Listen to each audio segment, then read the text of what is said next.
Prolonged exposure to high temperatures causes materials to expand, especially wood and composite doors.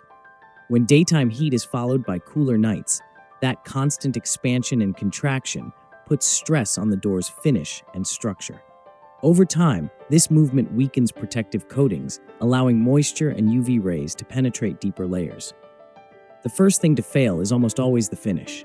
Clear coats and paints break down under intense UV exposure, losing flexibility and adhesion. This leads to fading, dullness, peeling, and cracking, especially on sun-facing doors. Once the finish fails, the door itself becomes vulnerable. Heat dries out wood fibers, causing them to shrink and split, while humidity can lead to swelling, sticking, and warping. Seams, edges, and panels are hit hardest because they're where heat and moisture collect. Hardware and seals also suffer in summer. Weather stripping can harden, shrink, or pull away, reducing insulation and allowing hot air and moisture inside.